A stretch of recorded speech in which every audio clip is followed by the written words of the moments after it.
Fundamentals of Sanatana பயிற்சி பட்டறை நேரடி மற்றும் இணைய வழி வகுப்புகள் டிசம்பர் 13 முதல் 17 வரை. Admission closes on 12th December. தொடர்புக்கு 7388824242. நாகை மாவட்டம் நாகூரில் போதைப்பொருள் பயன்படுத்துவதை பெற்றோரிடம் போட்டுக் கொடுத்தவரை பள்ளிவாசல் முன்னே இளைஞர்கள் தாக்கிய சம்பவம் அதிர்ச்சியை ஏற்படுத்தியுள்ளது. நாகை மாவட்டம் நாகூரை சேர்ந்தவர் ஷேக் அலாவுதீன்.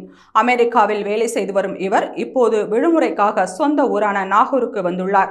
இவர் வீட்டின் அருகே மற்றொரு வீடு பூட்டி கிடந்துள்ளது. அந்த வீட்டிற்குள் அப்பகுதியைச் சேர்ந்த சில இளைஞர்கள் போதைப் பொருட்களை பயன்படுத்தி வந்ததாக கூறப்படுகிறது.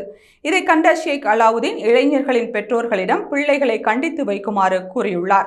இதனால் அந்த இளைஞர்களை அவர்களின் பெற்றோர் கண்டித்துள்ளனர். இதனால் ஷேக் அலாவுதீன் மீது கோபம் கொண்ட அந்த இளைஞர்கள் நாகூரில் தொழுகை முடிந்து பள்ளிவாசலை விட்டு வெளியே வந்த அலாவுதீனை சூழ்ந்து கொண்டு பெற்றோரிடம் போட்டு கொடுப்பாயா என கேட்டு சரமாரியாக தாக்கினர். இதில் ஷேக் அலாவுதீனுக்கு படுகாயம் ஏற்பட்டது. இதையடுத்து ஷேக் அலாவுதீன் நாகை அரசு மருத்துவக் கல்லூரி மருத்துவமனையில் அனுமதிக்கப்பட்டார். இது குறித்து வழக்கு பதிவு செய்த நாகூர் போலீசார் ஷேக் அலாவுதீனை தாக்கியவர்கள் குறித்து தீவிர விசாரணை நடத்தி வருகின்றனர். இது தொடர்பான CCTV காட்சி வெளியாகி அதிர்ச்சியை ஏற்படுத்தியுள்ளது.